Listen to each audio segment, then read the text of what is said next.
Buenos días, profesor. Soy la alumna Sánchez Reyes Angie Nicole y voy a hablar sobre el análisis de los efectos del herbicida glifosato en organismos acuáticos. Entonces, para entrar en contexto, a medida que las poblaciones aumentan, la producción de alimentos llega a tener mayor exigencia. Es así que la expansión de las prácticas agrícolas implica un elevado uso de agroquímicos, en este caso el glifosato, que es el más utilizado a nivel mundial.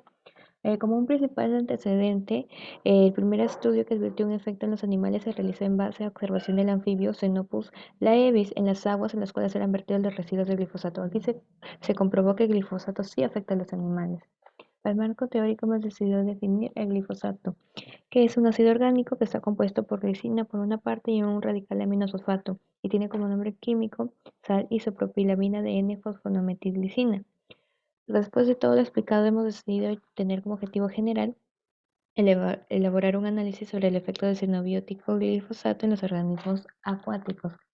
Como materiales y métodos, nuestra primera etapa de selección fue realizar una búsqueda con nuestro tema de investigación donde hemos encontrado 25 unidades de análisis y utilizando las palabras claves respectivas. En la segunda etapa de selección descartamos ciertos artículos por tema de duplicidad, por periodo de tiempo y por el idioma, quedándonos con solamente 18. El diseño de nuestra investigación es de tipo no experimental y la técnica es revisión de la literatura. La tabla número uno, los límites máximos de residuos de glifosato en el Perú, donde vemos que la concentración de ppm 0.1 para arroz, café, cebolla, espárrago y manzana, de 0.2 para alcachofa, mango y palto, y de 0.5 para limón, naranja dulce y uva. Ahora en la tabla número 2 vamos a hablar también de los límites máximos residuales, pero ahora siguiendo las normas internacionales, donde vemos que los resultados con amarillo son los que son para consumo directo de las personas. Por ejemplo, el banano con 0.05, las carnes de aves con 0.05, cereales en grano con 30 ppm. Y para los que son de verde son para el consumo de los animales, el ganado, como por ejemplo el forraje de alfalfa con 500, forraje seco de frijoles 200 y así, donde vemos que son mucho más altos los valores. En la tabla número 3 tenemos la concentración letal media de cada especie, donde vamos a resaltar a la especie madrecita de agua porque se repite esa clase en ocasiones. Por Menéndez con 100 de concentración letal media, Carriquiriborde con 225 y Guevara con 29. Otra especie que se repite es la de pejerrey, con 163 con Carriquiriborde y 10 para Guevara. En este gráfico vemos que es la representación de esta tabla, vemos que la especie con mayor concentración letal media es la de pez millón y la de menor concentración letal media es la de viuda de agua con 9.59. En la tabla número 4 vemos el efecto que causa en cada especie según la concentración a la que es expuesta. Vamos a mencionar algunos, por ejemplo, la de crustáceos superiores con 40 ppm causa una disminución en la ganancia de peso, así como en los niveles de lípidos y proteínas. Para los mejillones marrones, una concentración de 676 suprime la actividad de la acetilcolinesterasa. Y para los peces dorados, con una concentración de 34, perturba el metabolismo en varios tejidos. En la figura 2 vemos su representación donde la mayor concentración la tiene mejillones marrones, haciéndola la más tolerante, y la pez cebra con una concentración mínima de 0.01. En la tabla número 5 tenemos la clasificación de la especie y la concentración a la que es sensible, donde los crustáceos superiores son sensibles a 40 ppm, los moluscos a 676, los peces a 80.23, las especies bacterianas con 7.6 y los microalgas con 1.2. Acá vemos su representación gráfica donde efectivamente los moluscos son los que tienen la mayor tolerancia y haciendo contraste los microalgas con 1.2, los crustáceos superiores con 40, los peces con 80.23 y las peces bacterianas marinas con 7.6.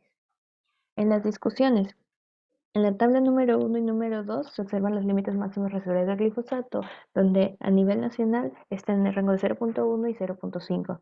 Para el nivel internacional vemos que son más estrictos para cuando es de consumo directo humano y más flexibles cuando es para el alimento del ganado.